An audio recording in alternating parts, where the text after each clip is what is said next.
New York, this is Democracy Now! This is a systemic problem. This is a structural problem that can be handled by better policy decisions.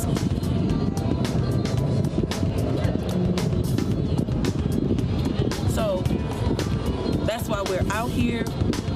That's why all of these people showed up. There was more people out here last night. Eviction emergency. Democratic Congressmember Cori Bush has been sleeping on the steps of the U.S. Capitol since Friday night to protest her House colleagues adjourning without passing another extension of the eviction moratorium for renters, as nearly 12 million people are behind on rent. The Congresswoman was once unhoused herself. Last week, she introduced the Unhoused Bill of Rights. We'll go to the Capitol to speak with Congressmember Bush. Then, Inflamed, Deep Medicine, and the Anatomy of Injustice. The inflammation sends you to hospital, and when you're in the ICU, you look around and notice a disproportionate number of people of color. In the United States, hospitalization and death rates for people of color are far higher than for white people. You make another kind of diagnosis yourself. This, you observe, is the outcome of structural racism. But how did those structures come to be? To understand that, we must go back 600 years to a time when a different pestilence spread across the globe, one that continues today and which still makes us sick. We'll speak with Dr. Rupa Maria, physician activist and co-founder of the Do No Harm Coalition, and best-selling author Raj Patel. We'll also talk to Patel about his new film, The Ants and the Grasshopper, which follows the journey of a farmer and activist from Malawi to Wisconsin. It rains for us maybe 3 times a year. All the crops dry out. Soil, food, and healthy communities taught us that it was climate change because of what they're doing in places like America. All that and more coming up. Welcome to Democracy Now!, democracynow.org, the War and Peace Report. I'm Amy Goodman. A nationwide moratorium on evictions expired Saturday night after Democratic lawmakers failed to pass a bill to protect millions of people who could be forced from their homes during the pandemic. Some progressive Democrats slammed Democratic leaders for beginning their summer recess before extending the moratorium. Democratic Congressmember Cori Bush began camping out on the steps of the Capitol with others on Friday in protest.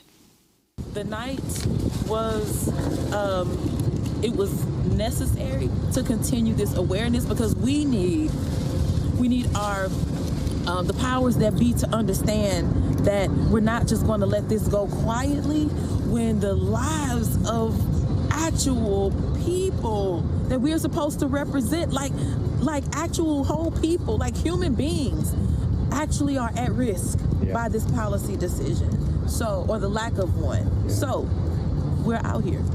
After Congress failed to extend the moratorium, House Speaker Nancy Pelosi and other Democratic lawmakers urged President Biden to take executive action. But the White House claims its power is limited due to a recent Supreme Court ruling in which Justice Kavanaugh said it was his view that congressional authorization would be necessary to extend the moratorium. We'll have more on the story later in the program with Congressmember Bush. The number of coronavirus hospitalizations in Florida has topped 10,000, and the number of daily new infections has exceeded 21,000 for the first time since the pandemic began, as the highly contagious Delta variant continues to spread. Florida accounts for about 1 in 5 COVID-19 cases nationwide. On Friday, Florida's Republican Governor Ron DeSantis signed an executive order making masks optional in public schools. The United States is now averaging about 80,000 new cases a day, about 6 times as many as a month ago. On Sunday, top White House coronavirus advisor Anthony Fauci spoke to ABC and warned the country is heading in the wrong direction. Things are going to get worse. If you look at the acceleration of the number of cases, the 7-day average has gone up substantially. You know, what we really need to do, John, we say it over and over again, and it's the truth. We have 100 million people in this country who are eligible to be vaccinated who are not getting vaccinated.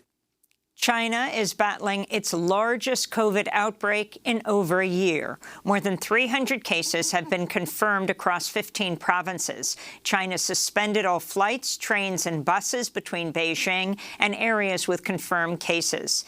This comes as COVID cases continue to surge across Asia, with Thailand and Malaysia reporting record infections.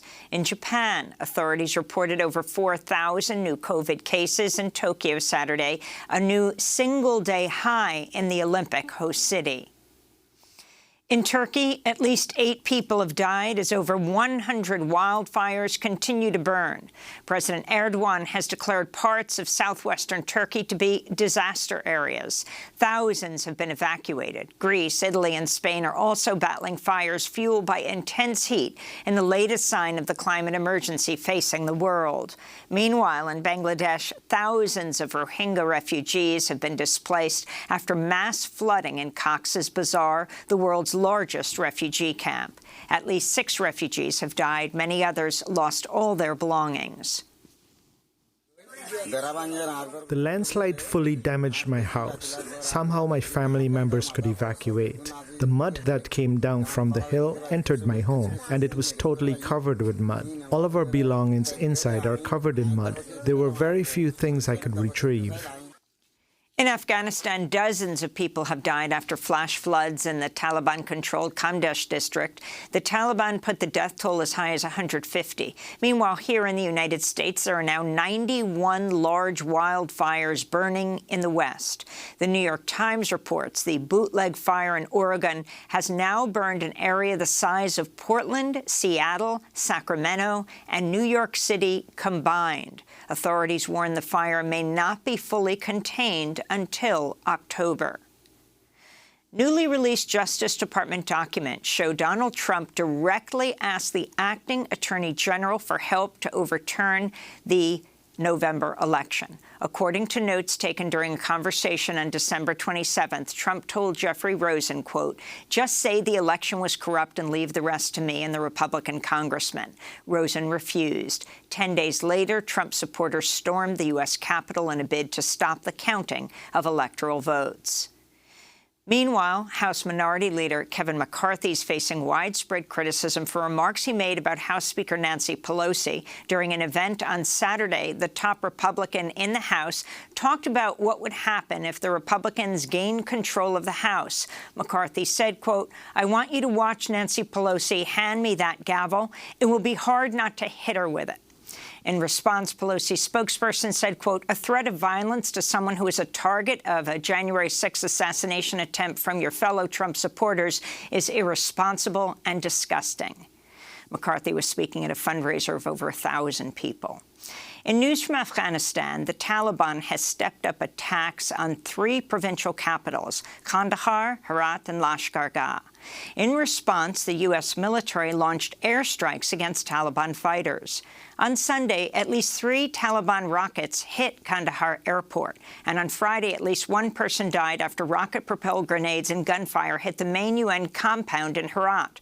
Earlier today, Afghan President Ashraf Ghani presented a new security plan to a special session of parliament, but details were not made public. Israel's blamed Iran after a deadly attack on an oil tanker with links to an Israeli billionaire. 2 crew members died in the attack, which took place off the coast of Oman. Iran has denied responsibility. Mexico, Russia, and Bolivia have sent shipments of food and medical supplies to Cuba over the past week. Cuba is in the midst of a public health and economic crisis. On Sunday, Cuba reported nearly 10,000 new COVID-19 cases, the highest since the start of the pandemic. Miguel Diaz-Reynoso is Mexico's ambassador to Cuba. This awaited arrival, together with other vessels, other forms of assistance, of cooperation, represent one simple and great thing. They are proof of friendship, of gratitude, of solidarity. That's what President Obrador asked for Cuba to have what it needs now, and that is what is being shipped. This comes as the Biden administration continues to reject calls to lift the U.S. embargo on Cuba. On Friday, the U.S. announced new sanctions on Cuba, and President Biden warned more sanctions might be coming. Over 700 refugees, including a 3-month-old baby, were rescued off the coast of Libya and Malta over the weekend as they attempted to reach Europe. The humanitarian group SOS Méditerranée has carried out at least 6 separate rescue operations since Saturday. The group is searching for a safe location to disembark the asylum seekers. This comes as the number of refugees trying to reach European soil continues to grow due to worsening poverty, violence, and the climate crisis. Over 1,100 refugees have perished crossing through dangerous sea routes so far this year. Meanwhile, Greek authorities on the island of Lesbos have drafted criminal charges against at least 10 humanitarian aid workers, accusing migrant rescue groups of human trafficking. New Zealand has apologized to Pacific Islanders for the country's past racist anti-migrant policies. In the 1970s, New Zealand police routinely raided the homes of Pacific Islanders in the middle of the night looking for residents who had overstayed their visas. New Zealand Prime Minister Jacinda Ardern spoke Sunday. Today, I stand on behalf of the New Zealand Government to offer a formal and unreserved apology to Pacific communities for the discriminatory implementation of the immigration laws of the 1970s that led to the events of the Dawn Raids. In Burma, the head of the military junta has named himself prime minister 6 months after the military seized power in a coup. Army Chief Min Aung Hlaing has announced the state of emergency imposed after the military coup will extend for 2 more years. He also vowed to hold elections in 2023. Since the coup, more than 900 people have been killed and thousands arrested. The Washington Post reports police in the United States shot dead more than 1,000 people in 2020, the highest number since the Post began an effort to track police shootings in 2015. About 1 in 5 fatal shootings occurred after police were called to investigate reports of domestic violence or another type of domestic disturbance. Over the past 6 years, the Washington Post has documented more than 6,400 fatal police shootings, an average of almost 3 per day. In Connecticut, an Ecuadorian father of 3 who lived in a basement of a New Haven church for 2 years to avoid deportation has been granted a 1-year stay of removal. Nelson Pinos has been living in the U.S. for nearly 3 decades. The 47-year-old was given a deportation order in 2017, prompting him to seek sanctuary at the church. In Tokyo, the International Olympic Committee says it's investigating whether an gesture made by U.S. shot put silver medalist Raven Saunders violated its ban on political statements. Saunders, who is African-American and identifies as queer, told reporters her gesture from the medal podium represented the, quote, intersection of where all people who are oppressed meet, unquote. In other Olympic news, U.S. gymnastics superstar Simone Biles says she will compete in the balance beam competition on Tuesday, about a week after she withdrew from her team finals for mental health reasons. Meanwhile, the Belarusian athlete Kristina Simonskaya has entered Poland's embassy in Tokyo requesting political asylum. The 24-year-old athlete says she refused her coach's demand that she board a flight Sunday to return to Belarus out of fears for her safety after she criticized Belarusian Olympic officials. And Elke Schumann, the co-founder of Bread and Puppet Theater Company, has died. Elke was born in the Soviet Union in 1935 and brought to the United States in 1941. She and her husband, Peter Schumann, began the Bread and Puppet Theater Company in 1963. Their first productions range from puppet shows for children to pieces protesting poor housing conditions. The group later moved to Vermont. Its processions involving monstrous puppets, some about 20 feet high, became a fixture of protests against the Vietnam War. The Bread and Puppet Theater also milled its own flour and baked its own bread, sharing it with audience members. This is Elke Schumann appearing in the 2001 film Ah, the Hopeful Pageantry of Bread and Puppet, produced by her daughter Tamar and Didi Halleck. We have a grinder and we grind the grain ourselves, and the bread is not at all like your supermarket bread. You really have to chew it, you really have to put some work into it, but then you get something very good for that. And when our theater is successful, we feel it's the same way. You've got to think about, it doesn't like tell you everything, it's not like Wonder Bread, it just like, there it is, here's the story, this is what it means.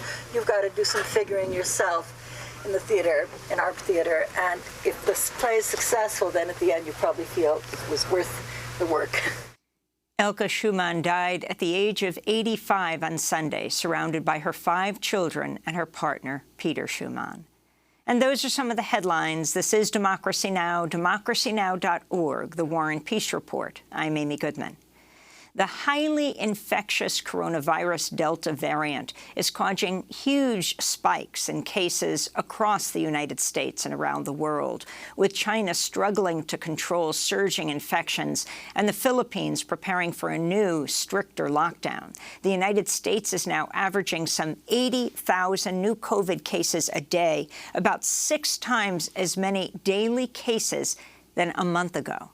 As much of the world struggles to cope with the pandemic and its impacts, we begin today's show with the authors of a new book that examines the social and environmental roots of poor health. Your body is part of a society inflamed, write the authors. In a minute, we'll speak with the co-authors of Inflamed, Deep Medicine and the Anatomy of Injustice, best-selling author Raj Patel and physician and activist Rupa Maria.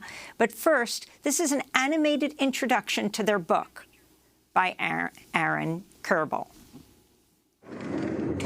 You wake up one morning with a dry, hacking cough, and you've lost your sense of smell. You visit your doctor for a diagnosis.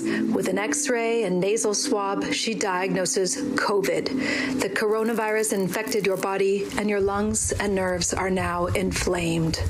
The inflammation sends you to hospital, and when you're in the ICU, you look around and notice a disproportionate number of people of color. In the United States, hospitalization and death rates for people of color are far higher than for white people. You make another kind of diagnosis yourself. This, you observe, is the outcome of structural racism. But how did those structures come to be? To understand that, we must go back 600 years to a time when a different pestilence spread across the globe, one that continues today and which still makes us sick.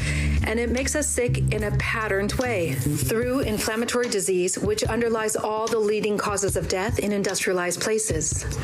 European colonization transformed the planet. Through slavery, genocide, and disease, colonists brought with them a cosmology that changed how people relate to each other and to the living world around them. Those who resisted were set to the flame. This history lives inside you, whether you know it or not. Since you were conceived, your body has been exposed to the consequences of a world on fire. The COVID hospital ward and the specific patients who are in its beds look that way because of centuries of attempts to extinguish other kinds of knowledge and civilizations. If we understand disease with this new kind of diagnosis, the treatment options become radically different. The deep medicine we prescribe to address the inflammation of people and planet has been prescribed by others before us. Rudolf von Virchow and Sitting Bull and Frantz Fanon. Huda Sha'arwi and B.R. Ambedkar and Harriet Tubman. They understood that our modern ills can't simply be vaccinated away. We need a world rebuilt with care at its heart. But what does that look like? Many indigenous communities have resisted colonialism by continuing to care for the living world around them. Their care for life protects them inside and out. Indigenous communities defend the greatest range of biodiversity on the planet and, as a result, host the most diverse microbiota inside their bodies. These microbes confer protection against inflammatory disease. When culture isn't capitalist and isn't colonized, it can soothe the inflammatory diseases that afflict us and fuel the burning of our planet. Deep medicine offers new and old stories that connect humans to the teeming microbes in our guts and to the teeming stars in the skies. We offer a glimpse into cosmologies that bring a cooling balm to a world, to societies, and to bodies that are inflamed. That's the animated introduction by Aaron Kerbel to the book Inflamed, Deep Medicine and the Anatomy of Injustice. For more, we're joined by the book's authors. In Austin, Texas, Raj Patel is with us, research professor at the University of Texas's Lyndon B. Johnson School of Public Affairs, a professor in the university's Department of Nutritional Sciences, and a research associate at Rhodes University, South Africa. He's also the author of Stuffed and Starved, The Hidden Battle for the World's Food System, and the best-selling book, The Value of Nothing, How to Reshape Market Society and Redefine Democracy. And in Berkeley, California, we're joined by Dr. Rupa Maria, Associate Professor of Medicine at University of California, San Francisco, where she practices and teaches internal medicine. She's co-founder of the Do No Harm Coalition, a collective of health workers committed to addressing disease through structural change. Well, we welcome you both to Democracy Now! This is an epic work. Raj, let's begin with you in Texas. If you can talk about this connection between capitalism and the COVID pandemic. So, thank you, Amy, for having us. And for listeners and viewers who are unaware, one of the ways that the modern food system operates is through a sort of legacy of separating humans from the rest of the web of life. Now, what that means is that humans feel, under capitalism, and particularly under capitalist colonialism, to be free to exploit the world around us. And we feel free to be able to do that because the rest of the web of life is just worth less than our profit motive.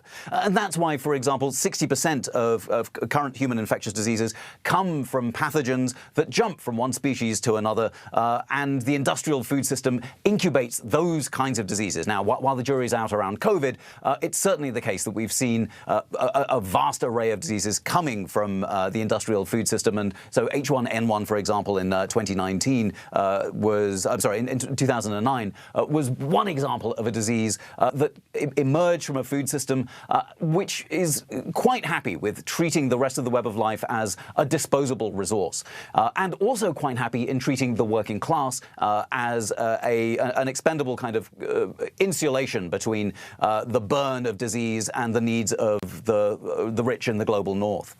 Now, when you have a kind of setup that's based on this 600-year process of exploitation and colonial domination, then you're preparing the world for pandemics not just of a virus, but also for the consequences of a virus reverberating through societies that are deeply unequal. And so we opened today's show talking about the climate disasters that are happening around the world.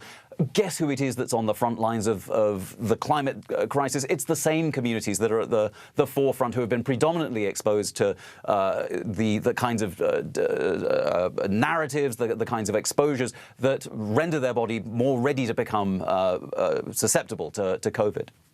Which brings us to the title, Dr. Rupa Maria. The title of your book, Inflamed: Deep Medicine and the Anatomy of Injustice.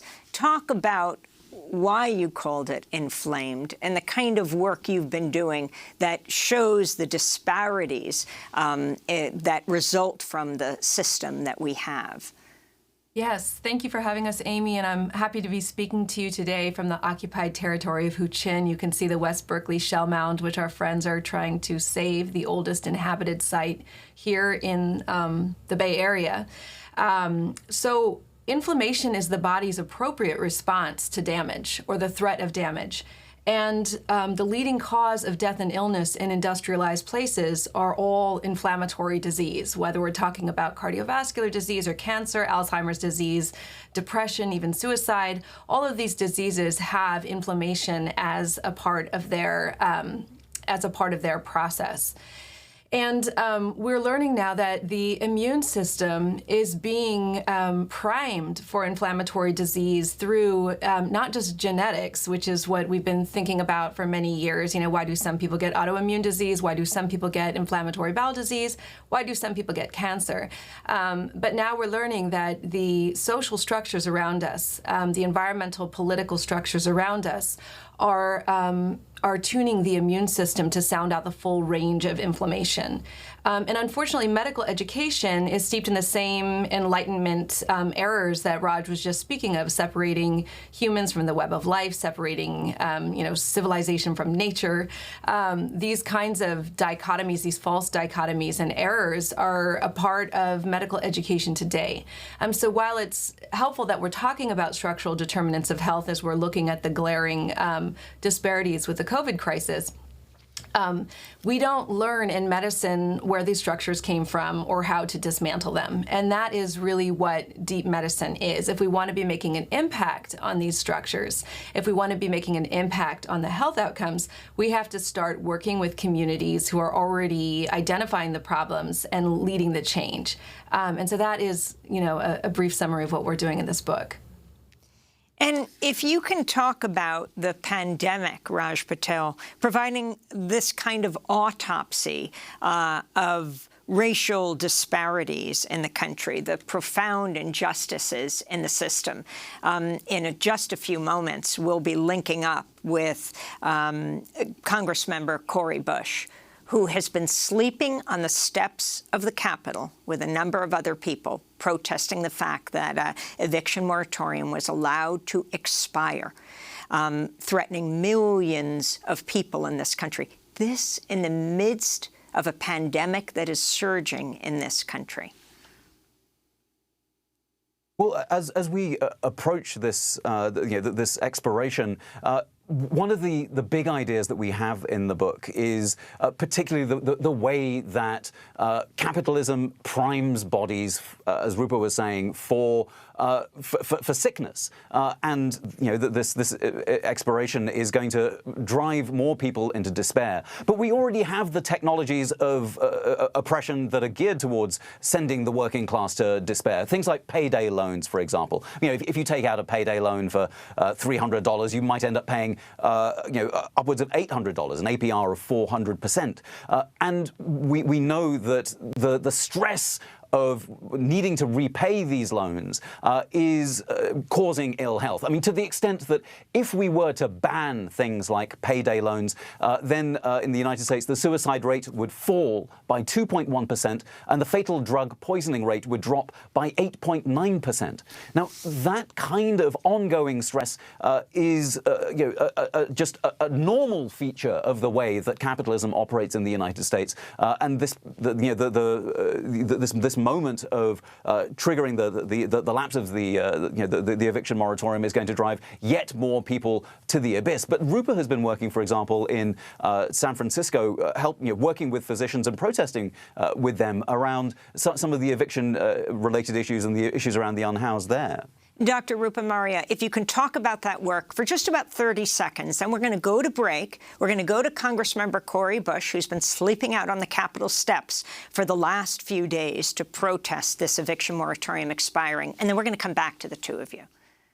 Yes, we the Do No Harm Coalition has been working very closely with the Coalition on Homelessness, with Poor Magazine, formerly unhoused folks, poor people who have solutions to the the manufactured crisis of homelessness here. While, London Breed has been celebrated for her response to COVID, over 8,000 people were left on the streets of San Francisco in the midst of wildfire and the pandemic. And so this is really a health crisis, and it's an unnecessary health crisis. It's going to it already is jeopardizing the health of so many people. So I applaud Cori Bush and her Bill of Rights for unhoused people. We need to look to formerly unhoused and unhoused people for these solutions and follow their lead. We're going to go to her right now, but we hope you both will stay by. Dr. Rupa Maria and Raj Patel, co-authors of Inflame, Deep Medicine and the Anatomy of Injustice. When we come back, we'll go to the U.S. Capitol steps to speak with Congressmember Cori Bush, where she and others have been sleeping outside on the steps since Friday night to protest the House adjourning without passing another extension of the eviction moratorium for renters. This is the Democrat-controlled House. Stay with us.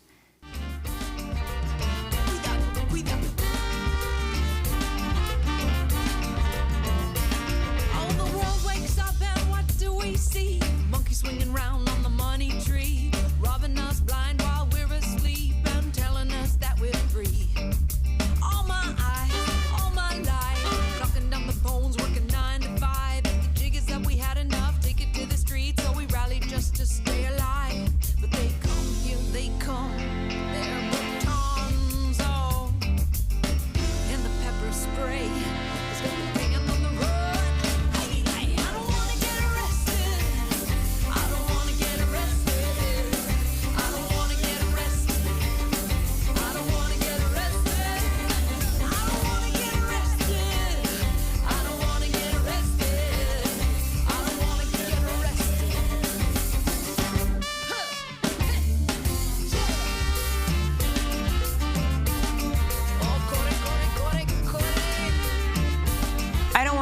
Arrested by Rupa and the April Fishes, whose music was described by the legendary Gil Scott-Heron as liberation music. Yes, that is our guest that we just spoke with, Dr. Rupa Maria. This is Democracy Now!, democracynow.org, the War and Peace Report. I'm Amy Goodman. As we turn now to Congressmember Cori Bush, who represents Missouri's 1st Congressional District and has been sleeping on the steps of the U.S. Capitol with others since Friday night to protest her House colleagues adjourning for August recess without passing an extension on the eviction moratorium for renters, as nearly 12 million people are behind on rent. Congressmember Bush was formerly unhoused with her children. Her recent piece in Time magazine is headlined, "I lived in my car and now I'm in Congress. We need to solve America's housing crisis."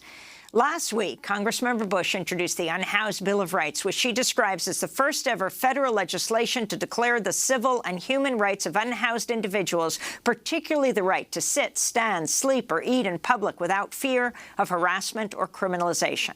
Earlier today, Congressmember Bush tweeted, 5 a.m., "This morning felt cold, like the wind was blowing straight through my sleeping bag. Since Friday, when some colleagues chose early vacation over voting to prevent evictions, we've been at the Capitol. It's an eviction emergency. Our people need an eviction moratorium now."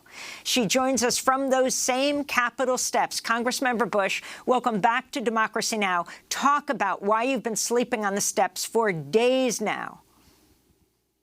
You know, the idea that lawmakers, lawmakers, our government, the levels of government that have the some type of jurisdiction with this type of a situation, with this crisis, chose not to do anything to stop this from becoming a crisis on top of all the crises we have going on in the country right now. I'm out here because there is no organization that can make this decision to have this moratorium in place. There's no corporation. There's no big named family. There's no wealthy person. There's none of that can make the decision to make sure that between 7 and 11 million people don't end up forced out of their homes. That is solely on the people in Congress, or what we've been messaging, the White House and CDC working together in collaboration to get this done. And because that didn't happen on last Friday, the House did not get that done. I could not at all walk away from this situation and go on vacation, recess, knowing that, millions of people could start to end up on the streets. So I did what I know to do. And talk about what it is you know to do. I'm an activist. I'm an organizer. I got my start, my official start, I guess I'd say, in activism after Michael Brown's murder in Ferguson in 2014. And we protested more than 400 days. And even after that, we protested. We've protested for years against injustices related to police brutality and more, and even our the housing crisis. There was no way that I can do that work at home in St. Louis and then come here and see an atrocity taking place that I have a hand in and just sit by and let it go. So this is what I asked for. I asked for the people of St. Louis to send me here to be able to represent them, every single one of them. And I asked them to send me here to bring the same energy that I had on the streets of Ferguson all of those nights, bring that here in Congress. And so that's what I did. I know how to go ahead and say, look, I'm going to protest this decision. I'm going to protest something that I know if we don't do anything, people will be hurt. And so that's what we did. And we brought 2 chairs and set them on the steps and took a picture and posted it out and said, hey, we're here, come and join us. And people did. And we've been here since Friday night. You were joined by several Congress members, is that right? Friday night, Ilhan Omar, Ayanna Pressley. Yes. All slept out on the steps? Yes.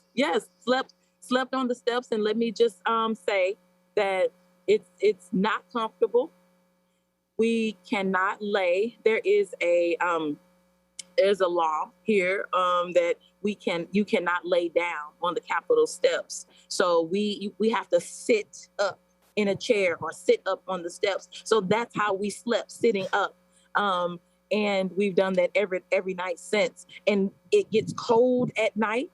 It was really cold last night. Last night I feel was the coldest night that we've since we've been out here. It was raining back and forth. And so to have other members out here at night, Representative Mondaire Jones came out here last night. We have to have more bodies, more Congress members to show up. This is the thing. We can't take the glory if we're not willing to go through the grime. There's grime happening right now. So go through the grime. Don't just start snatching glory, because let me tell you this isn't easy. This is not performative in any way. I would rather be at home, but I understand the urgency and the need of this crisis right now. And so my body, it hurts physically. I am walking slow and I lost my voice. It's just starting to come back. I've got a lot of honey on board right now and a lot of tea. I'm dizzy. I'm lightheaded. You know, I'm exhausted emotionally and mentally, but it is nothing in comparison to what our unhoused community members face every single day and what would happen if we send 7 to 11 million people out on the streets. So how did this happen, Congressmember Bush? I mean, we're not talking about a Republican-led House. We're talking about a Democratic-led House. Nancy Pelosi went home to her house. She's the House Speaker. How did this happen? This eviction moratorium was extended several times before, but now Congress just went out on recess. And what are you saying Pelosi should be able to do right now? What do you demand of President Biden? Our message has been clear for the last 4 days now that we're not just talking to one particular group or one particular person saying, hey, you need to act, because it's such an urgent situation. So we're saying everybody, we need to use all the tools in our toolbox right now. So we've been saying to House leadership, reconvene the House, reconvene us. Chairman Jim McGovern of the House Rules Committee came here to the steps, addressed the crowd, and he said that the Rules Committee is waiting. They are ready to come back and do the work. He said we will be back in a nanosecond if we hear that we have 218 votes. So they're ready. And so we're saying, reconvene us. Let's do the work to make sure that we get the whip count right, and then come back and let us get this vote. Also, but we're still saying to the White House and to the CDC, give us the moratorium, give us the eviction moratorium. We're asking the president to pen the executive order. We need that done. And if there is a court challenge after that, we can deal with the court. That court challenge can be dealt with. In the meantime, though, while that is happening, if it happens, we will be able to, in the House, work on getting the bill that Chairwoman Maxine Waters has introduced, which extends, which has a moratorium until December the 31st. It's a must. What about Pelosi calling on the CDC to extend the moratorium?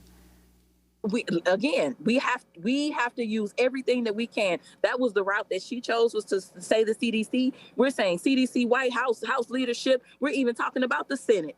Come on, like, we were all elected to serve the people. We didn't sign up to say, oh, not people of low income. No. We're not talking about you. We didn't. There was no document that I saw, and when I raised my hand, that was not a part of what I swore. So my job is to make sure that I'm speaking up for the over 40,000 people in my district, to make sure that their basic needs are met, plus anything else that's coming up that is within my wheelhouse to take care of. And the same thing for each and every one of the people that you just named. Congressmember Bush, can you talk about the Unhoused Bill of Rights, this unprecedented bill that you've just introduced? Sure. The Unhoused Bill of Rights is a resolution that it lays out what those civil rights protections, what dignity looks like for our unhoused neighbors. We need to make sure that, because what we've seen is that the protections for our community members who are experiencing homelessness is, it just doesn't seem like it's respected at all. And this has been going on for such a long time, and it's going on everywhere. And so we decided to build a framework so that we can build legislation from this.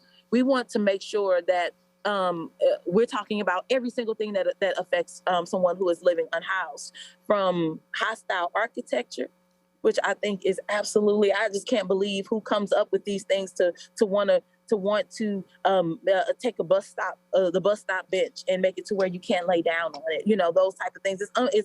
It's unbelievable. And I think about when I was unhoused, when I was sleeping in the car, the one thing that I did have was the car. And I never went into a shelter. I didn't take my children into a shelter because I felt like at least I have a car. You know, I have a place where we can at least lean back, where they can lay down. What about people who don't have that? You know, when I think about last night, you know, we were subject to everything that the weather decided to do. We couldn't do, that was it. We were subject to the rain, the harsh downpours, the cold, the wind, all of that, and then the heat right now. And so making sure that that people who are unhoused have access to restrooms. Going to the restroom is a huge deal. Where do you go to the restroom? Think about how many times you go to the restroom in a day, and having a place to go. But when you're unhoused, then you have to go to the restroom. You go into a store, they want you to buy something before you can use the restroom. You know, and just to clean up yourself, you can't walk in and look a particular way and expect them to allow you to just use the facilities. So this Bill of Rights says that the rights of every single person who is living unhoused, every person who's experiencing homelessness, that their rights should be protected. They should have the same dignity of anyone who is living housed. I mean, your story alone, Congressmember Bush, as you describe in the Time magazine piece and as you were speaking just now, you lived in your car with your infant, right, 6 months old, and your next child not so much older. How did you go from being unhoused, living in the car, working at the same time you were living in the car, to beating a 10-term Congress member, standing on the steps of the Capitol where you are sleeping outside and working inside? Yeah.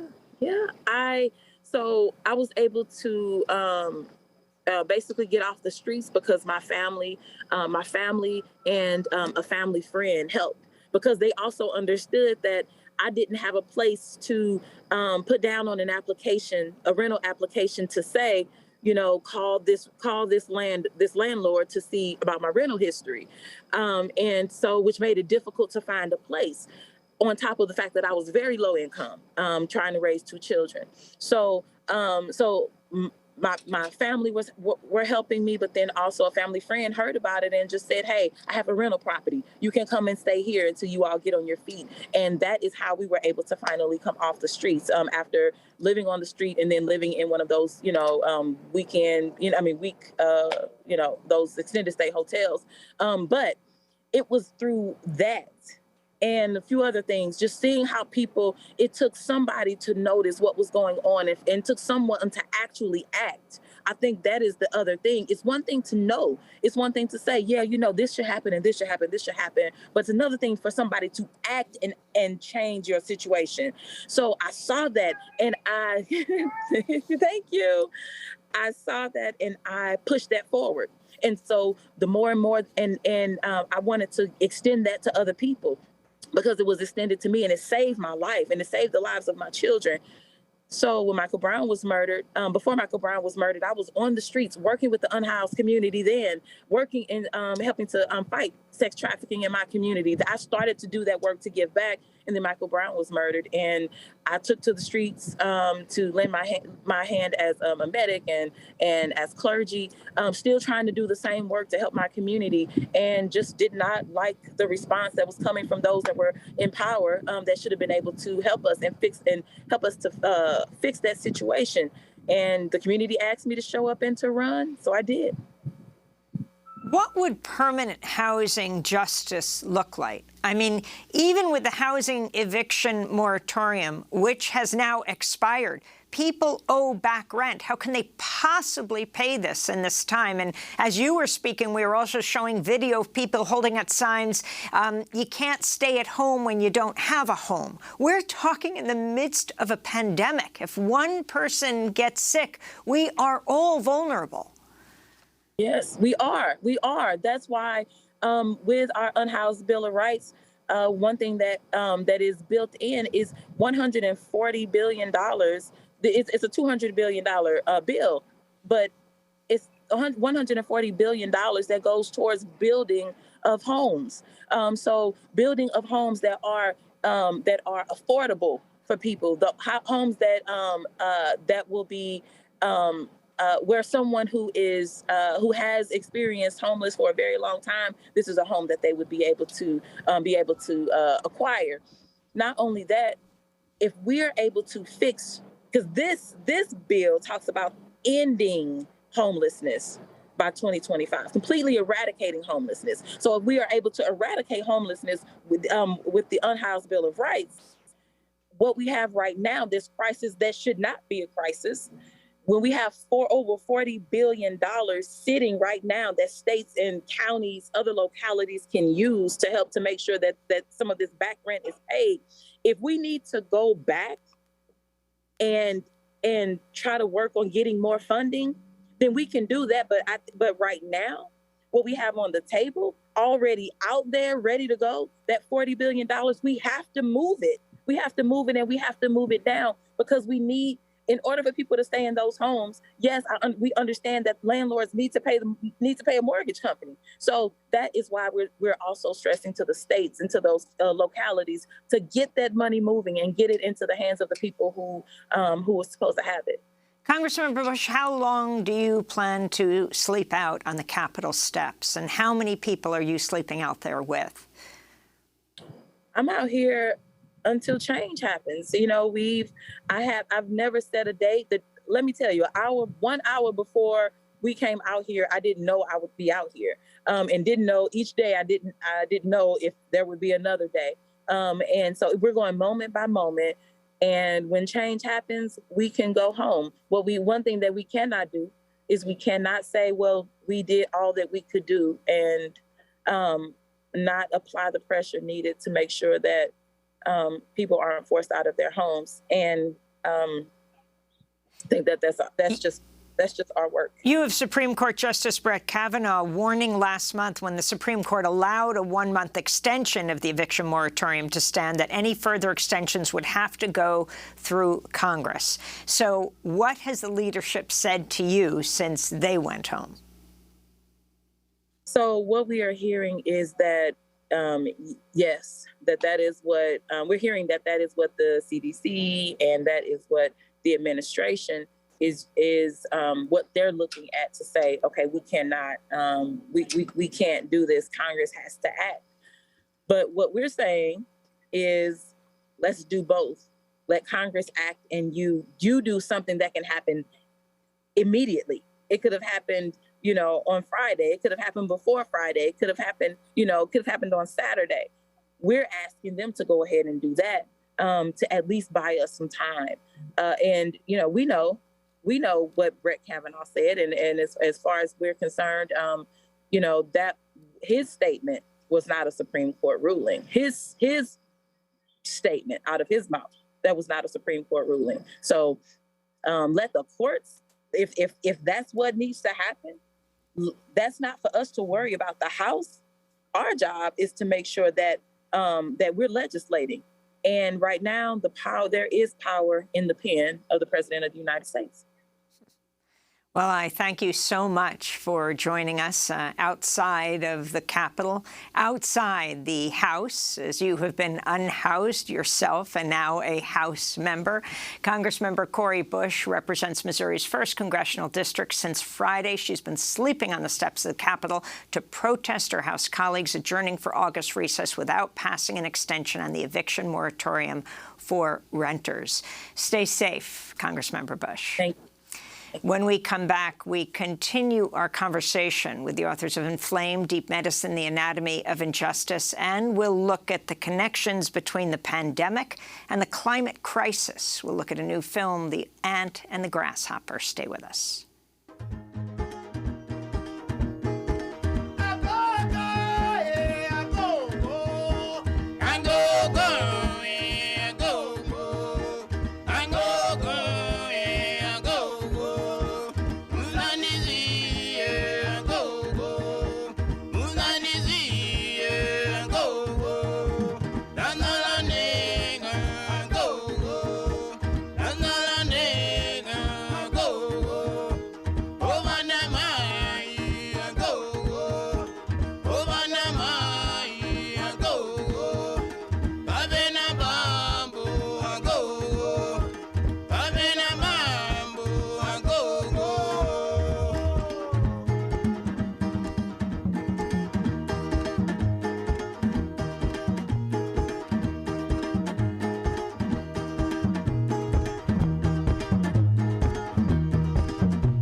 Malawian musician Alan Namoko. This is Democracy Now!, democracynow.org, the War and Peace Report, as we end today's show with a groundbreaking documentary on the climate crisis and the global food system. The film is called The Ants and the Grasshopper. It follows the journey of Anita Chitaya, a farmer and activist in Malawi, with the Soils, Food and Healthy Communities Project, as she tries to end hunger and gender inequality in her village and tackle climate crisis in the United States. This is the film's trailer. I have this gift. I do reach people. How can you allow your partner to suffer with too much work? A Malawian activist. It rains for us maybe 3 times a year. All the crops dry out. Is on a mission. Soil, Food, and Healthy Communities taught us that it was climate change because of what they're doing in places like America. If you want someone to change, you go to their doorstep with your problem. Anita Chitaya and her friends are traveling across America. I feel like I'm dreaming, and I wonder when I will wake up. To meet farmers and community leaders. God said, you can increase like sand, but he never said spoil the atmosphere. I don't see it as an issue. That's my problem. To talk about climate change. How are you seeing the climate affecting your farming? We see it more as a political agenda. It would take a global catastrophe to do a complete 180. The truth takes long to spread, while the lies spread fast here. But I still have faith. From Raj Patel, author of Stuffed and Starved, and producer of Life Itself and Cities So Real. There are so many ants, but only a few are lifting the grasshopper. The Ants and the Grasshopper. That's the trailer for The Ants and the Grasshopper. For more, we are joined by the co-director Raj Patel in Austin, Texas. We spoke with him about his new book with Dr. Rupa Maria, titled Inflamed, Deep Medicine and The Anatomy of Justice. Your film is now making its way through film festivals. It's interesting, it comes out at the same time as Inflamed, COVID, the climate emergency. Talk about the theme of this film and why you did it. Well, I mean, if there's a connection, and I think there's a very deep one, it's that if we are to address the climate crisis, if we are to address the origins of COVID and the rage of the pandemic, we need to engage in a kind of decolonization. That's what Rupa and I were talking about when we're thinking about deep medicine. What we mean is to repair the bonds that have been severed by colonial capitalism, bonds between human beings, bonds between humans and the rest of the web of life. And what Anita Chitaya and her colleagues in the Soils, Food and Healthy Communities Project are doing is learning certain kinds of agroecological farming techniques on the land, but also learning that you can't end hunger without addressing gender inequality and addressing not just inequality within the home, but inequalities between countries. And so her journey to the United States was one that really wanted to put in the front lines the wisdom of communities of people of color and the solutions that they're coming up with. Because too often when it comes to thinking about how we're going to solve this problem, either we medicalize it and we're like, okay, take an injection, everything's going to be fine, or we point to sort of individual therapies, or we have white saviors going to the global south saying, if only you have more wind turbines, everything's going to be great. But in fact, some of the best technology, some of the best solutions for addressing the climate crisis and the health crisis are coming from frontline communities, whether in the United States, in we have a scene in the film with the Detroit Black Community Food Security Network's Malik Yakini, where he's talking about the steps that frontline communities in Detroit are taking, and that resonates very directly with the kinds of ideas that are coming from peasant movements from around the world. And so in this film, what we're trying to do is decolonize the view of how it is that we fix the climate crisis and the health crisis by foregrounding the wisdom of peasants from around the world, whether they're in the United States or from Malawi. I want to turn to another scene from The Ants and the Grasshopper that you just described, where Anita Chitaya meets with the frontline communities in the U.S. who are fighting against the climate crisis and its catastrophic impacts. Here, Anita Esther visit Malik Yakini, as you said, Executive Director of the Detroit Black Community Food Security Network, founding member of D-Town Farm in Detroit. So that's the other thing, is we're creating a model of democracy. Our organization thinks capitalism and white supremacy is a terrible way of defining human relationships, and patriarchy as well. So at the same time that we and many other people are working to dismantle these oppressive systems, we're creating these models of how we might relate to each other that's more equitable, that society begins to shift. We use regenerative practices here that don't contribute much to global warming. This is a rainwater retention pond, and we're able to capture tens of thousands of gallons of rainwater in here, and then we run it back down through the fields using drip irrigation tape. And this is our solar energy station. Many farmers would like to not participate in the industrial style of farming, but they feel trapped. They don't know how to survive without the use of lots of petroleum and extremely large amounts of water. We have to show how that can be done so farmers can even see that there's a possibility of doing it and still earning a living. Yeah, that's very true, because you cannot tell someone without showing what is the alternative. That's right. Yeah. That's just like we're planting seeds in the ground, we're planting seeds in people's consciousness. An excerpt from The Ants and the Grasshopper. We just have 15 seconds. Raj Patel, why did Anita want to come to the United States with her message from Malawi? Because she believes that we can change. And I think the message of the pandemic and of this moment is not only that we must recognize that an injury to one is an injury to all, but there is the possibility of change and that it's never too late. Well, I want to thank you so much for being with us. We're going to do part 2 of our discussion with you, as well as Rupa Maria, about the book Inflamed. This is a critical discussion, Deep Medicine and the Anatomy of Injustice. Thank you so much, Raj Patel. I'm Amy Goodman. Stay safe.